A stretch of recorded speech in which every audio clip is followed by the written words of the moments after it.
Keďže sú názory Jeffreyho Sachsa v slovenských médiách doslova zakázané, dal som si tú námahu a vybral som dnes pre vás tie najväčšie argumentačné bomby, ktoré zazneli na nedávnej debate so študentmi Univerzity v Cambridge. Témou bola medzinárodná politika, v ktorej pán Sachs pôsobí už viac ako 30 rokov a na jeho názory a argumenty, akožto špeciálneho poradcu až 3 generálnych tajomníkov Spojených národov, poznajú jeho oponenti len jedinú odpoveď – cenzúru. Takže ako sa hovorí, prajem príjemné pozeranie a zdieľajte, kým to nesmažu. Russia, by the way, despite every single thing that's said every single day, truly, really does not want more land. It's already 11 time zones. The last thing that they need or want is more land. The war is about completely different things than everything you and I read about in our newspapers every day, because our newspapers are telling us stories that ultimately come back to narratives conceived in the U.S. Defense Department and the CIA, and that are completely bogus. We provoked the war in Ukraine. This started in 1990. James Baker III, our Secretary of State, said to Mikhail Gorbachev, NATO will not move 1 inch eastward if you agree to German unification, basically ending World War II. And Gorbachev said, that's very important. Yes, NATO doesn't move, and we agreed to German unification. The U.S. then cheated on this. Expansion of NATO started in 1999 with Poland, Hungary, and Czech Republic. In 2004, Estonia, Latvia, Lithuania, Bulgaria, Romania, Slovakia, Slovenia, 7 more countries in the not 1 inch eastward. In 2002, the United States unilaterally walked out of the Anti-Ballistic Missile Treaty. This was probably the most decisive event, never discussed in this context.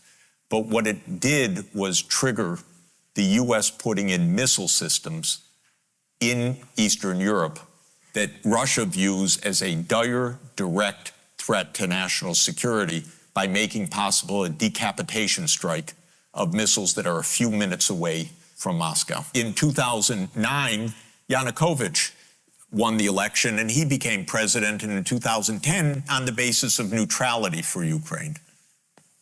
That calmed things down because the U.S. was pushing NATO, but the people of Ukraine on the opinion polls didn't even want to be in NATO. They knew that the country is divided between ethnic Ukrainian, ethnic Russian. What do we want with this? We want to stay away from your problems.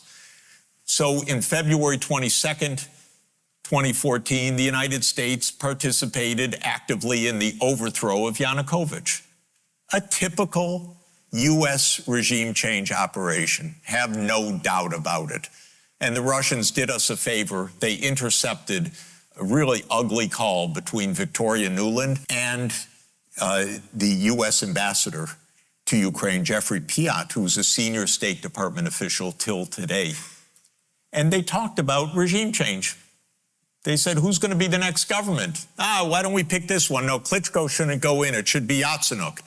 Yes, it was Yatsenyuk, and we'll get the big guy, Biden, to come in and do an attaboy, they say, pat him on the back. It's great. So they made the new government. All of this is to say the U.S. kept rejecting the basic idea, don't expand NATO to Russia's border in a context where we're putting in goddamn missile systems. On December 15th, 2021, Putin put on the table a draft Russia-U.S. security agreement. You can find it online. The basis of it is no NATO enlargement. I called the White House, begging them, take the negotiations. Putin's offered something, avoid this war. Oh, Jeff, there's not going to be a war. Announce that NATO's not going to enlarge. Oh, don't worry, NATO's not going to enlarge. I said, oh, you're going to have a war over something that's not going to happen? Why don't you announce them? And he said, no, our policy is an open door. This is Jake Sullivan. Our policy is an open door policy. Open door for NATO enlargement. That is under the category of bullshit, by the way.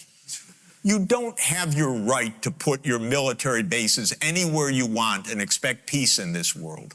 You have to have some prudence. There's no such thing as an open door that we're going to be there and we're going to put our missile systems there and that's our right. There's no right to that. We declared in 1823, Europeans don't come to the Western Hemisphere. That's the Monroe Doctrine. The whole Western Hemisphere, after all. Okay, anyway, they turned down the negotiations. Then the special military operation started, and 5 days later, Zelensky says, okay, neutrality. And then the Turks said, we'll mediate this. And I flew to Ankara to discuss it with the Turkish negotiators because I wanted to hear exactly what was going on. So what was going on was they reached an agreement with a few odds and ends. And then the United States and Britain said, no way, you guys fight on. We got your back. We don't have your front, you're all gonna die, but we got your back. As we kept pushing them into the front lines. That's 600,000 deaths now of Ukrainians since Boris Johnson flew to Kyiv to tell them to be brave. So we're not dealing with, as we're told every day, with this madman like Hitler coming at us and violating this and violating that, and he's going to take over Europe. This is complete bogus, fake history that is a purely PR narrative of the U.S. government. This is the deep state, and they have their wars, and every war has been phony. Some wars the American people are basically never told about. For example, the war in Syria. And you may actually hear from grown-up reporters who are lying through their teeth or ignorant beyond imagining that, oh, the war in Syria, yes, Russia intervened in Syria.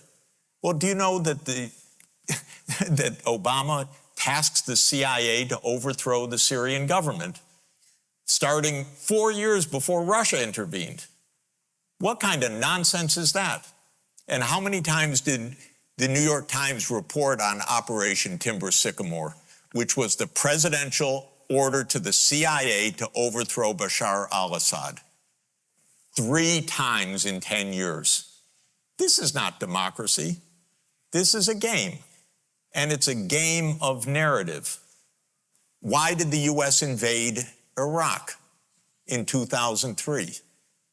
Well, first of all, it was completely phony pretenses. It wasn't, oh, we were so wrong, they didn't have weapons of mass destruction. They actually did focus groups in the fall of 2002 to find out what would sell that war to the American people. Abe Schultzky, if you want to know the name of the PR genius. They did focus groups on the war. They wanted the war all the time. They had to figure out how to sell the war to the American people, how to scare the shit out of the American people. Look at the great accomplishment of pouring in I don't know how many hundreds of billions of dollars into Afghanistan for 20 years to get from the Taliban regime to the Taliban regime.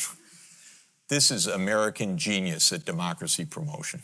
They don't care at all about democracy, by the way, at all.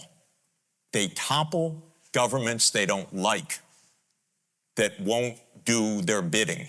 They topple democracies if they don't like them. They'll topple anybody that they don't like. That's how it's worked all along. They never said, oh, we can't topple Mossadegh in 1953. He's a democratic government.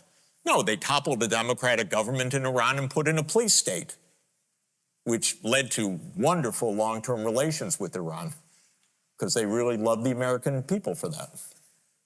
So this is not about democracy. This is a game, and it's a terrible game.